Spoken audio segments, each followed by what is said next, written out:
Introduction to limitations of CreditSaint dispute process.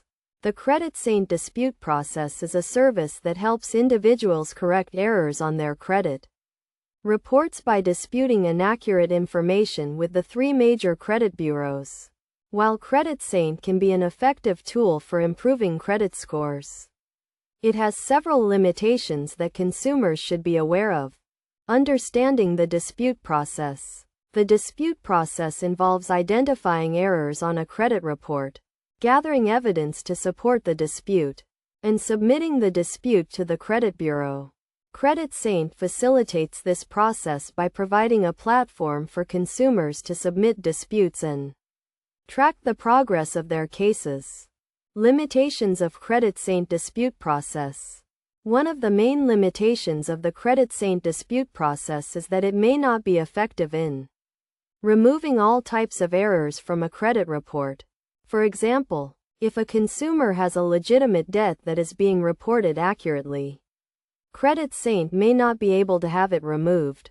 Additionally, the dispute process can be time-consuming and may require multiple submissions before an error is corrected.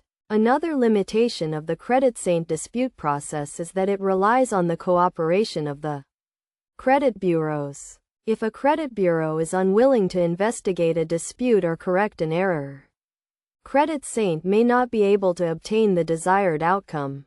Furthermore, the credit bureaus have a limited timeframe to respond to disputes, which can delay the resolution of a case. Best practices for using CreditSaint dispute process. To get the most out of the CreditSaint dispute process, consumers should carefully review their credit reports to identify errors and gather evidence to support their disputes. It is also essential to be patient and persistent, as the dispute process can take several months to complete. Consumers should also be aware of their rights under the Fair Credit Reporting Act and should not hesitate to contact the credit bureaus directly if they are not satisfied with the outcome of a dispute. Conclusion. In conclusion, while the CreditSaint dispute process can be an effective tool for correcting errors on credit reports, it has several limitations that consumers should be aware of. By understanding the dispute process and being aware of its limitations, consumers can use CreditSaint effectively and achieve their credit goals. It is essential to be patient, persistent, and knowledgeable about the dispute process to get the best results.